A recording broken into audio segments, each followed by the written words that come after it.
Olá, sou a professora Adriana Pedroso, estou aqui com vocês mais uma vez para a aula de português. Nós vamos dar continuidade à unidade 3, mas antes, aquela nossa verificada da rotina, né, de todos os dias aí. Vamos assistir a videoaula, vamos fazer a atividade, assista novamente a videoaula, ou para quem deu um pause, continue assistindo a videoaula, realize as tarefas, entre em contato com seus professores sempre que necessário. Agora nós vamos para estudar a língua 2, que são os enunciados de questões. Na aula anterior nós falamos sobre os verbos de comando, que são os verbos no modo imperativo. E nos enunciados de questões nós usamos muito esse tipo de verbo. Para ter sucesso em uma prova de qualquer disciplina, você precisa ser um leitor competente, isto é, alguém capaz de ler os enunciados das questões e entendê-los. Muitas vezes vocês, os alunos em geral, realizam uma atividade de maneira inadequada, incorreta, não porque não sabe o exercício ou porque não sabe o conteúdo, simplesmente porque não entendeu o enunciado. Ou seja, a atividade foi proposta de uma maneira, você entendeu de outra. Então é muito importante que você entenda o enunciado dessas questões para depois pensar nas possíveis respostas aí. O enunciado é um texto da questão que sempre tem um verbo de comando no imperativo ou um termo interrogativo. Ou ele já te dá o comando direto, que é quando ele usa o verbo no modo imperativo, ou ele vai te dar uma frase interrogativa, que é aquela onde está te fazendo a pergunta. Olha o primeiro exemplo usando o verbo de comando, que é no modo imperativo. Ó, organize os nomes dos alunos de sua turma obedecendo a ordem alfabética. E aí aqui já tem, para vocês perceberem que esse é o verbo de comando, que é o organize. A mesma proposta de atividade, só que agora utilizando uma frase interrogativa. Como ficaria a lista dos nomes da turma em ordem alfabética? Percebam que é a mesma comanda, só que na primeira comanda usou o verbo no modo imperativo, já deu o comando direto. E na segunda, ele fez uma pergunta, uma frase interrogativa. O enunciado também pode incluir um texto curto que vem antes da questão com o verbo de comando. Então, olha o texto curto aqui de exemplo para vocês. A vitamina D é importante para o fortalecimento dos ossos. E aí é que vem o pedido, aí a sugestão, a proposta. Explique por quê. Usou o verbo de comando ali, pedindo para você explicar por que a vitamina D é importante para os ossos. As provas escritas geralmente apresentam questões de dois tipos. Já falei isso com vocês também numa aula anterior aí, né? As discursivas, que exigem respostas em forma de textos, que normalmente a gente fala para os alunos, são aquelas questões abertas. Você lê o enunciado, pensa na resposta, elabora a resposta e aí você escreve. Ou os testes, que são aquelas questões de múltipla escolha, que temos as alternativas e você vai ter que descobrir qual é a alternativa correta. Ó, os testes propõem alternativas para que se indique a resposta correta. Nessas aulas, vamos tratar apenas das questões discursivas, as do primeiro tipo lá, que são aquelas respostas em forma de textos, onde você tem que elaborar a resposta, tá? Que a variedade dos verbos de comando é maior. Questões por escrito, discursivas. Ao ler uma questão desse tipo, você deve primeiramente encontrar o verbo de comando. Como a própria frase ali já disse, o verbo de comando, é ele que vai te mostrar qual é o tipo de atitude, de elaboração de resposta que você vai ter. Ele vai te dar o comando, o verbo no modo imperativo. Se não souber o que ele quer dizer, não conseguirá dar a resposta certa à questão. É o que eu falei na aula anterior, na questão anterior. Se você não entende qual foi o comando dado, você vai responder de forma inadequada. E não quer dizer que você não saiba aquele conteúdo. Simplesmente você não entendeu a comanda. O quadro a seguir traz os verbos de comando mais comuns e o significado de cada um. Você poderá consultá-lo sempre que tiver dúvidas. E nós vamos precisar bastante dele nessas atividades aí. Então, aqui do 1 ao 13, nós temos aí os principais aí que são utilizados, aparece muito no nosso material. Então, nós temos o explique, que quer dizer apresente razões. Justifique, prove, apresente dados. Explique e justifique, eles são muito parecidos.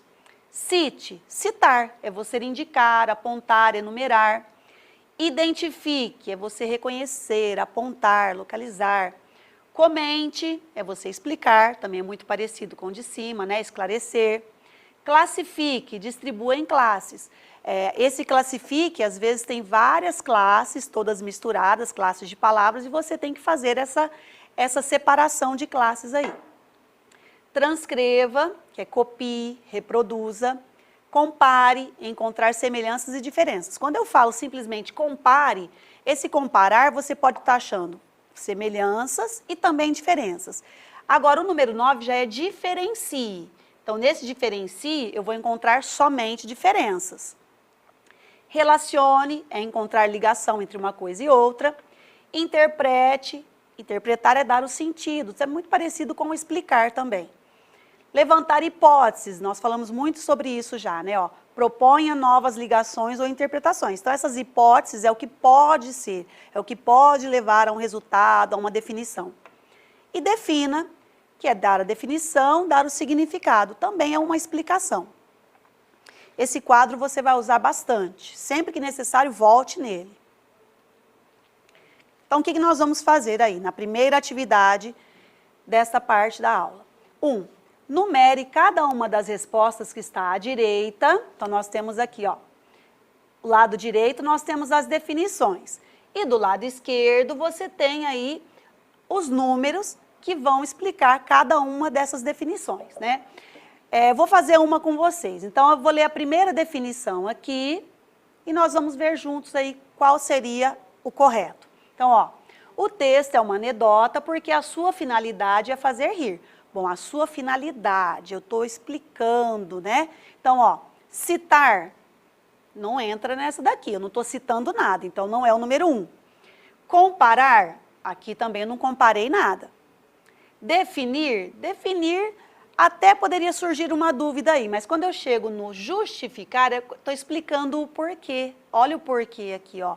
O porquê é uma justificativa. Então, nesse caso aqui, ó, interpretar, não estou interpretando nesse caso aqui. Levantar hipótese, também não levantei nenhuma hipótese. Então, na primeira definição, o que se encaixa exatamente aí é o 4, que é o justificar. Então, você vai lá, coloca o número 4 e assim você vai fazer com todas as outras. Na dúvida, volte na tabela que eu falei agora há pouco, porque ela vai te ajudar, né, a saber aí qual é o mais adequado. Continuando, número 2. Em cada um dos enunciados a seguir, identifique o assunto e os verbos de comando. Então, ó, nós temos duas coisas para fazer aí.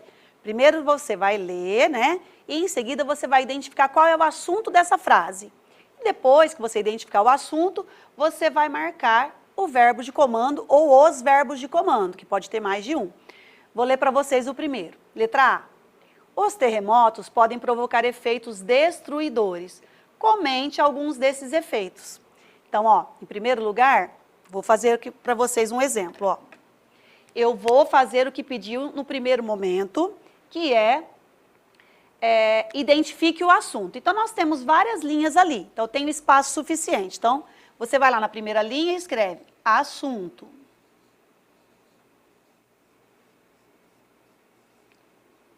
E aí, vamos colocar 2 pontos para a gente colocar esse assunto na frente.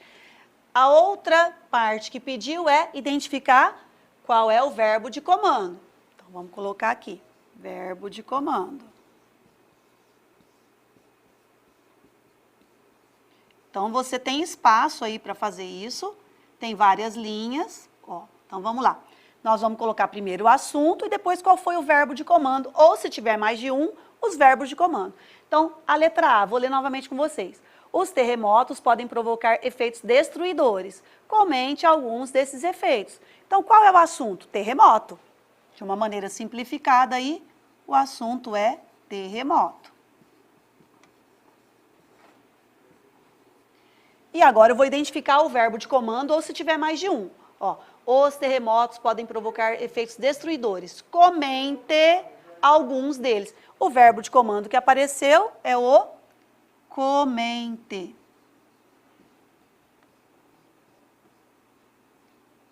Pronto.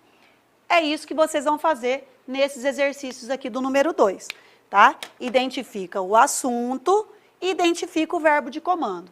Então, isso nós vamos fazer no A, no B, no C e no D, até o E. Então, nós temos A, B, C e D. Todos eles sigam esse exemplo aqui que eu fiz com vocês, o primeiro. Número 3. Volte à questão 2, que é essa que nós acabamos de fazer, e apresente o significado de cada verbo de comando. Para isso, vocês vão precisar, como eu falei aquela hora, voltar aqui nessa tabela. Essa tabela vai ajudar muito vocês nessa atividade. Então, ó, vamos ver aí como é que ficaria o primeiro, ó. Volte à questão 2 e apresente o significado de cada verbo de comando. Na letra A, ó, que é o primeiro, pode ver que só tem uma linha na letra A, porque nós só temos um verbo de comando, que é esse aqui que eu fiz, ó. Vou até colocar para vocês aqui. Essa foi a letra A. Então, nessa letra A, o único verbo de comando que nós encontramos foi o comente.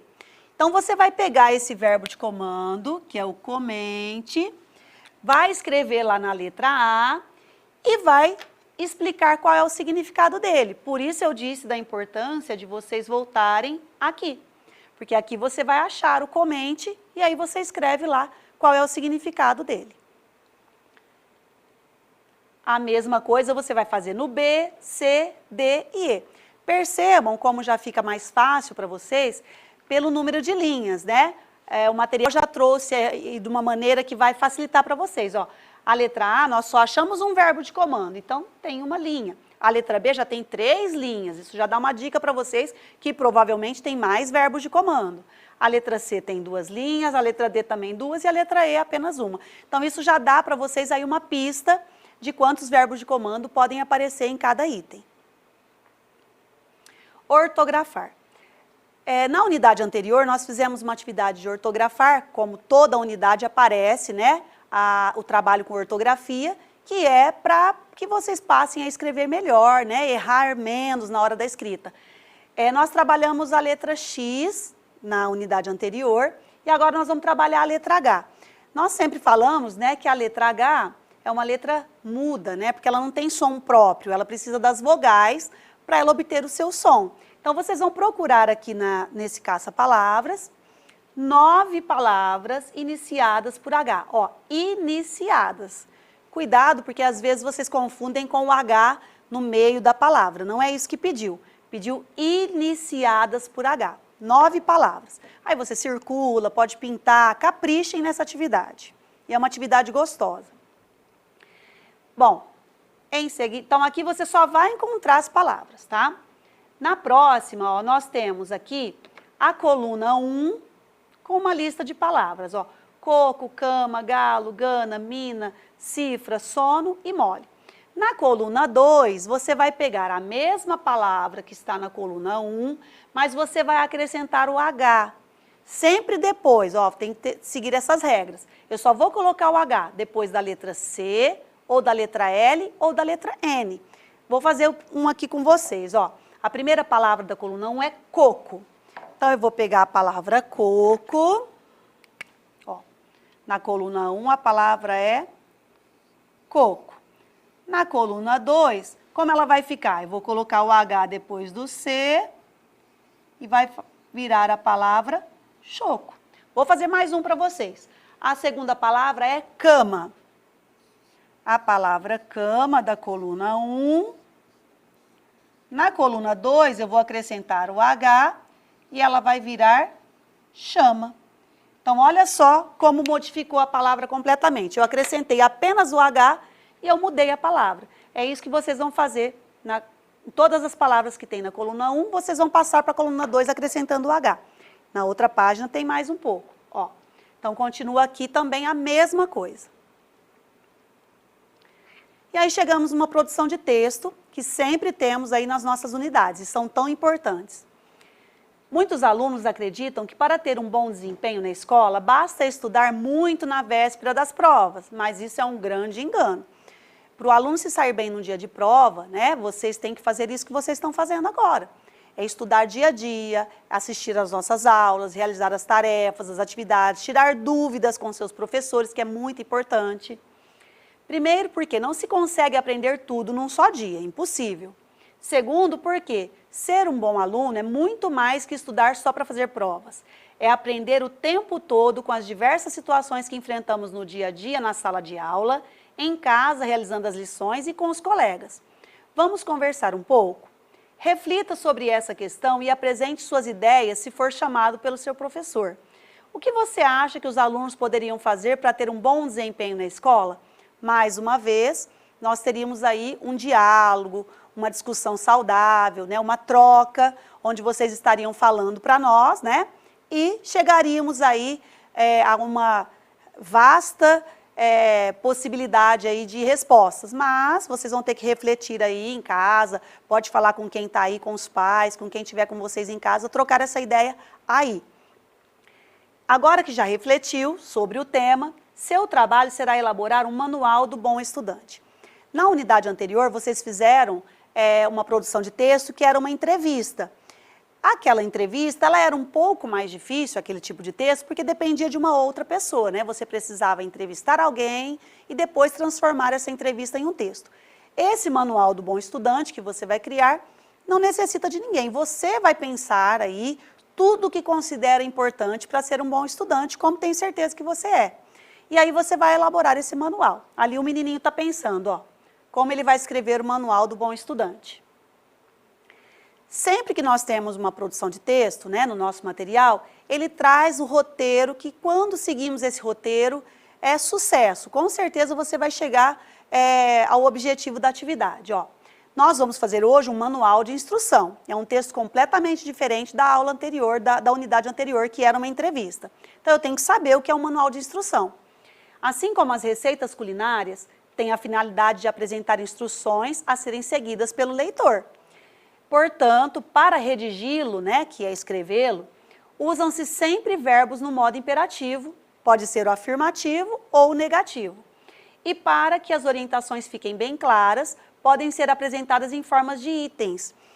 Quando nós vamos ler um manual de instruções, então se eu abro um manual de instruções e eu vou ler, ele está todo separadinho por itens, fica mais fácil para o leitor entender, né, de forma mais clara, de forma mais objetiva o que você quis instruir, que é um texto, que é um manual de instrução, ele está instruindo, ou seja, ele está ensinando algo para nós. Então, vamos ver as orientações aí que o material traz para nós. Ó, vamos seguir as etapas direitinho. Primeira parte é o preparo do manual. Faça um levantamento das orientações que seriam imprescindíveis, o que você acha que é o mais importante para ser um bom aluno. No manual, como o que deve preparar. Se listar muitas, selecione as 8 mais importantes, porque às vezes vocês se empolgam aí e vão escrever muitas, né? Então vamos deixar nessa média de 8 a 10, né? Para que não fique também uma coisa cansativa. O manual de instruções também, quando ele é muito extenso, quando ele é muito grande, o leitor se perde um pouco. Então é que a gente possa fazer assim de uma maneira mais objetiva, mais clara. A segunda parte é começar a elaboração. Escreva a primeira versão do texto, seguindo as orientações a seguir. Então, crie um título. Todo o texto que nós fazemos, nós precisamos dar um título a ele, tá? Estruture as frases de orientações como itens, como eu já disse anteriormente. Então, você pode fazer bolinhas, fazer aquele asterisco, fazer alguma marcação que deixe lá os seus itens separadinhos de uma maneira organizada. Use verbos no modo imperativo. Se é um manual de instrução, você está ensinando algo a alguém. Né? No caso aí, nós estamos ensinando um estudante a se tornar melhor ainda. Então, você tem que dar os verbos de comando para esse estudante, que é o modo imperativo.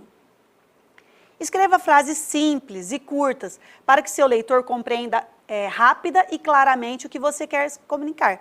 Como eu falei aquela hora, quando você compra algum aparelho novo, você pega o manual de instruções. Às vezes, quando abrimos o manual de instruções, ele tem tantos itens e de uma maneira, às vezes, muito extensa, que você até se cansa de ler. E não é esse o nosso objetivo. Então, nós vamos fazer um manual de maneira clara, de maneira objetiva, para que esse estudante, né, passe a melhorar mais ainda nos seus estudos, assim como vocês. Que isso sirva de reflexão também para cada um de vocês. Você vai estar criando para alguém, mas que sirva para você se lembrar disso. Terceira parte, como sempre, nós temos uma revisão. Tudo que nós escrevemos tem que ser revisado. Que seja uma resposta curta de uma questão, acabei de escrever, o que eu tenho que fazer? É ler o que eu escrevi, para ver se está de maneira adequada. Às vezes o próprio aluno escreve, quando ele vai ler novamente, ele percebe que nem ele entendeu com clareza o que ele quis dizer ali. Então é importante que você verifique todos esses itens aí, ó. Tem o título, como foi sugerido, como foi preciso, porque é necessário que a gente coloque esse título, né? Apresenta os verbos no modo imperativo. É imprescindível que vocês usem os verbos no modo imperativo, porque nós estamos escrevendo um manual de instrução, nós estamos ensinando algo, né? Então tem que ter os verbos de comando nesse caso. Contém pelo menos 8 orientações, e se essas orientações, ó, estão estruturadas por itens, como eu disse, coloca cada item numa linha aí, de uma maneira bem clara, bem fácil do leitor entender. Estão coerentes com o objetivo do manual? E aí eu tenho que sempre lembrar, todo texto que eu vou produzir, eu tenho que pensar qual é o objetivo daquele texto. Esse texto é um manual de instruções. E qual é a instrução que eu estou dando para esse leitor? Ser um bom estudante. Então eu tenho que ver se tudo que eu escrevi ali está coerente com o tema do meu manual de instruções. Foi escrito com frases curtas e diretas, para não confundir o leitor, não cansar o leitor, para que ele não desista, né, dessa leitura. Tem problemas de grafia e acentuação? A grafia, é por isso que nós estudamos em todas as unidades do nosso material, o ortografar, para que você não confunda as letras de uma palavra, para que você escreva cada vez melhor. E outra coisa muito importante que o aluno, às vezes, não vê essa importância, mas vocês já estão no 5º ano, já tem que ter essa noção. A acentuação, ó, é muito importante a acentuação das palavras. Quando eu leio uma palavra sem a acentuação correta, ela não fica adequada ao que eu estou escrevendo. Eu tenho que ler com a acentuação, e para eu ler com a acentuação, o acento tem que estar lá, você tem que colocar esse acento. Se tiver dúvida, recorra ao dicionário. Vocês percebem como sempre o dicionário está presente com a gente aí, né? Ou peça a ajuda do seu professor. Mesmo à distância, nós temos aquele canal de comunicação. Então, mesmo com o dicionário, ou perguntou em casa para alguém da família, ainda ficou em dúvida, entre em contato com seus professores. E a 4ª parte é passar a limpo, seguindo as orientações do professor. Quando fazemos em sala de aula, normalmente vocês fazem a primeira versão do texto, apresentam para o professor, nós, professores, damos algumas dicas, orientamos o que pode melhorar, e aí depois você vai lá e passa limpo. Às vezes nós damos uma folha para que seja arquivado em uma pasta. Como você está fazendo em casa, surgiu dúvida, entre em contato com os professores, mande foto aí do seu texto que foi produzido para ver se está de acordo com o que foi sugerido, se o professor te der algumas dicas e você achar que tem muitas coisas para serem corrigidas, para melhorar, você passa limpo. Ou seja, escreva ele novamente, fazendo as correções para melhorar o seu texto aí. E a hora da tarefa. A nossa tarefa é bem curta nessa daqui, porque nós temos a produção de texto que ela requer um tempo maior. Para vocês fazerem a tarefa de hoje, que é a questão 9, mas nós precisamos relembrar a tarefa 8 da questão anterior. A tarefa 8 são aquelas frases, ó, que terminam aqui, tá? Então você já fez essa atividade 8, mas você precisa voltar nessas frases, leia-as novamente, porque vai depender delas para você fazer a número 9. A número 9 é o seguinte, a proposta. Se as frases da tarefa anterior, que é aquela 8 que eu acabei de mostrar, fossem itens para construir resposta para uma questão de prova, qual das alternativas abaixo traz a pergunta que o professor teria feito? Aí você vai ver qual dessas aqui, A, B, C ou D, poderia ser uma pergunta em que a resposta fossem essas frases aqui. Então, você vai ver qual é a pergunta adequada, que tem lá na questão 9, e a resposta seria essas frases da questão 8. Por isso a importância da gente relembrar essa questão 8. Tá? Então, essa é uma questão de múltipla escolha. Só tem uma alternativa aqui, que seria adequada para perguntar, e a resposta seria aquelas frases da questão 8. Finalizamos a nossa aula, mais uma aula aí, né? Assisti a videoaula, ok. Pausei, fiz as atividades, ok. continuei o vídeo, realizei o resto das atividades, fiz a minha tarefa, entrei em contato com o meu professor, sempre em contato aí com seus professores, tá certo? Espero vocês na próxima aula. Até lá!